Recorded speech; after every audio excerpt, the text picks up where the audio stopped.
it's been quite some time since I last did a video.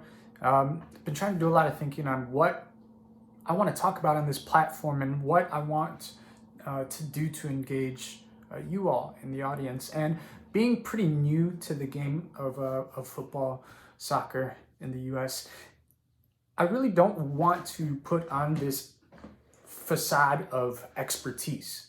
I'm incredibly enthusiastic about all aspects: the storyline, the drama, the data, the transfers, the people themselves, and I think I want to start asking more questions in general.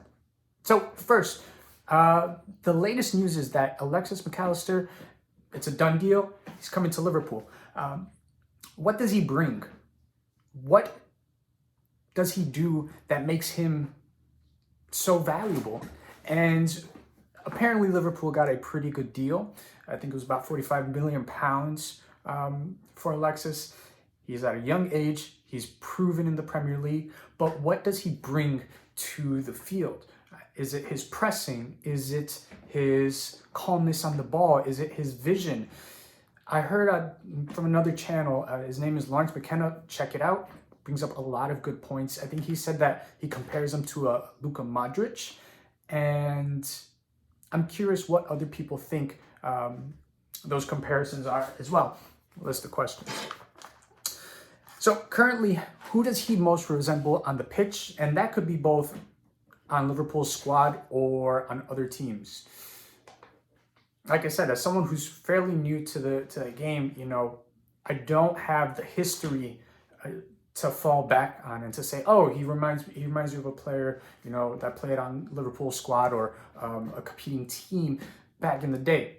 So from this current timeline, that could be Premier League, La Liga, Serie A. Who does he most resemble, and why or why not will that transfer over to Liverpool?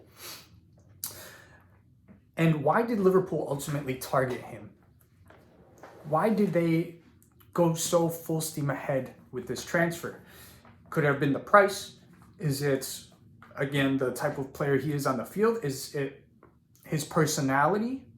And also, he has to have some skill. We know he has skill, so it's not fully his personality, but was he, a piece of the culture that the team was missing, that they really, really needed to get into the room?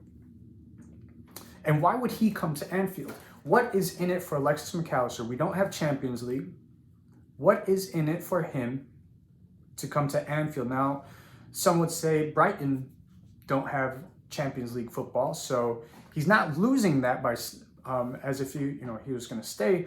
But why wouldn't he join one of the other top four teams to secure that? Is it culture? Is it their style of play? Is it the way we're starting to transform our style of play? But why would he come to Anfield? And on our squad right now, who suffers the most and who benefits the most? First comes to mind is Jordan Henderson. I believe they would play in similar spots in Jurgen Klopp's system, from what I've heard and seen. But he's been on the decline, and he can't play full matches. He has I feel like he has a great game every third match. Maybe, please tell me if you're seeing something different, but I feel like Jordan Henderson probably loses or suffers the most with this trade. And maybe he wants that. Maybe he wants to play the James Milner role.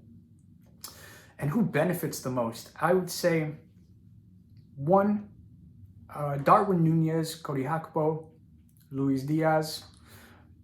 They're finally going to get a midfielder that can help connect the backs to the forwards. It sounds really simple, but it's where we struggled all season. The midfield, we couldn't get the ball past the midfield, and on defense, it seemed like the floodgates were always open. So I think those are two of the who's going to benefit the most and who's going to suffer the most. And what is next for Liverpool? What is next in this upcoming season for Jurgen Klopp? We saw the transformation of his system towards the tail end of the season, and it was potentially a little, well, it was too late in order to try to make Champions League, but we're seeing the transition. And one thing that I'd be interested to see is when this translates to next season, will he be trying to master this version of football that he's playing that became popular in the tail end of this season? Will he be stuck trying to master that while others have already gone on to the next iteration of their system? Manchester City, I think it was right after the Manchester City game that Klopp started using this with Trent inverting into the midfield and being much more of a facilitator from that spot. It was right after the Manchester City game, and we saw Ben Stones do that in Pep's squad. So I think there was a little bit of mimicry going on there, but I mean, it's Pep Guardiola. He's a master tactician. Whether or not he would be as successful if he didn't have the backing of very, very wealthy investors and owners, who knows?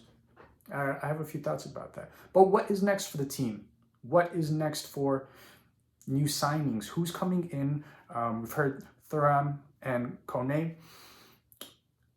I'd be curious. I don't know too much about them. I haven't watched them. I think I've seen 1 or 2 highlight videos, but I'm not going to claim that I've done all my studying. I'd be curious to see what they could bring to the table if one or both are on the target list.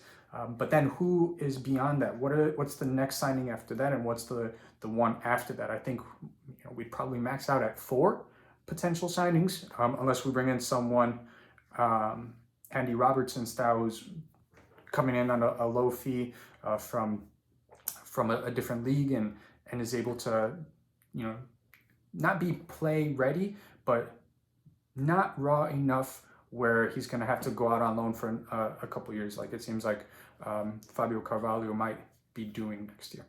Curious to hear your thoughts. Curious to hear your predictions. Till next time.